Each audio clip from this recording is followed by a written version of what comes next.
সম্ভবত পৃথিবীতে এমন কোনো কষ্ট নেই, এমন কোনো দুঃখ কিংবা হারানোর ব্যথা প্রিয় নেই, দর্শক, অসাধারণ যার একটি ভেতর ভিডিও। দিয়ে মুহাম্মদ সাল্লাল্লাহু আলাইহি ওয়াসাল্লামকে যেতে হয়নি। আর একজন পিতার জন্যে দুনিয়ার বুকে সবচেয়ে বড় ব্যথা, সবচেয়ে বড় শূন্যতা, সবচেয়ে বড় বেদনার কারণ সম্ভবত চোখের সামনে নিজের সন্তানের মৃত্যু দৃশ্য অবলোকন করা। সন্তানের লাশের ভারের চাইতে ভারী কোনো জিনিস কোনো পিতার জন্য পৃথিবীতে আর তৈরি হয়নি হয়তোবা। 630 খ্রিস্টাব্দে জন্ম নেয় মুহাম্মদ সাল্লাল্লাহু আলাইহি ওয়াসাল্লামের শিশুপুত্র ইব্রাহিম। মাত্র 18 মাস যখন তার বয়স, একদিন হঠাৎ করে নবীজির কলিজার টুকরো সন্তান ইব্রাহিম মারা গেল। সে কি এক বিষাদের দিন, বেদনার অন্তর্দহন। কোলের সন্তান মারা গেলে পৃথিবীর সকল বাবা মাকে যে বেদনা আর দুঃখবোধ গ্রাস করে, যে মনোকষ্ট এসে ভর করে তাদের হৃদয়ে, তা নবীজি সাল্লাল্লাহু আলাইহি ওয়াসাল্লামের বেলাতেও সত্য। সন্তান হারানোর ভীষণ বিষাদে তিনিও কাতর। সেদিন ঘটল আরও একটি ঘটনা। ইব্রাহিম যেদিন মারা গেল সেদিন আকাশ জুড়ে নেমে এলো অঘোর অন্ধকার। প্রকৃতিতে দিনের বেলাতেই যেন সন্ধ্যের ঘন ঘটা। ঘটনা হলো সূর্যে সেদিন গ্রহণ লেগেছিল, যার ফলে মুহূর্তে আকাশ অন্ধকারে ছেয়ে যায়। কিন্তু আশেপাশের সকলে ভাবল এ বুঝি ইব্রাহিমের মৃত্যুর জন্যই প্রকৃতির শোক পালন। লোকেদের ভাবনা এ তো আর সাধারণ কারো পুত্র সন্তান নয়, একেবারে আল্লাহর নবীর পুত্র। নবী পুত্রের প্রয়াণে প্রকৃতি জুড়ে এমন শোকের আবহ তৈরি হতেই পারে, তাতে আশ্চর্য হবার কি আছে? কিন্তু এ যে মোটেও আশ্চর্য কোনো ঘটনা নয়। এতে যে প্রকৃতির কোনো শোক আবহ নেই, তা এক মুহূর্ত দেরি না করেই নবীজি সাল্লাল্লাহু আলাইহি ওয়াসাল্লাম উপস্থিত জনতাকে বুঝিয়ে দিলেন। নিজের এমন শোকের দিনে, এমন ব্যথাতুর হৃদয় নিয়েও তিনি সবাইকে উদ্দেশ্য করে সেদিন বললেন, তোমরা ভুল ভাবছ। চাঁদ এবং সূর্য হলো আল্লাহর নিদর্শনাবলীর মধ্যে দুটো নিদর্শন। কারো মৃত্যুর জন্যে কখনোই চন্দ্রগ্রহণ কিংবা সূর্যগ্রহণ হয় না।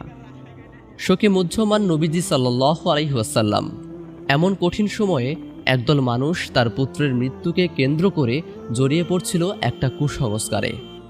সেদিন তিনি চাইলেই ঘটনাটাকে এড়িয়ে যেতে পারতেন, চাইলে লোকেদের কথায় সম্মতি দিলেও দিতে পারতেন।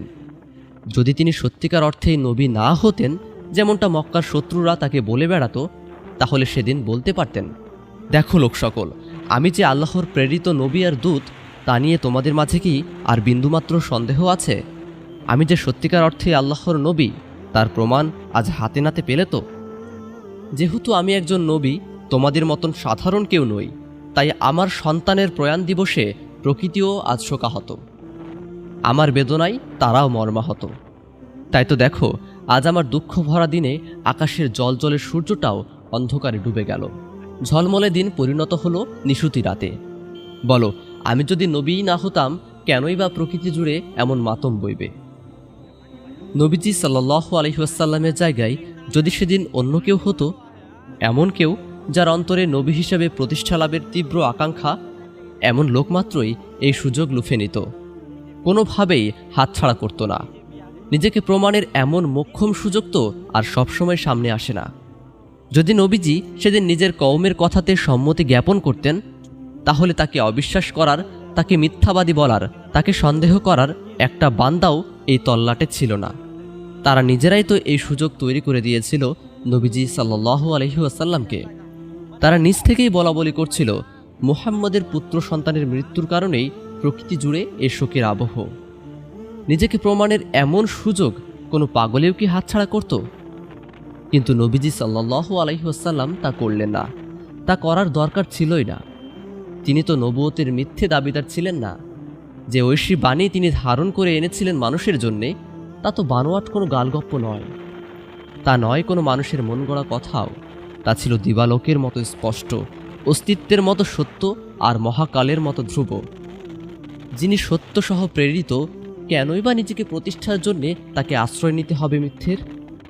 তাই সেদিন নবীজি এক আকাশ পরিমাণ শোক বুকে নিয়েও সকলকে পরিষ্কার জানিয়ে দিলেন, কারো মৃত্যুতে চন্দ্রগ্রহণ কিংবা সূর্যগ্রহণ হয় না।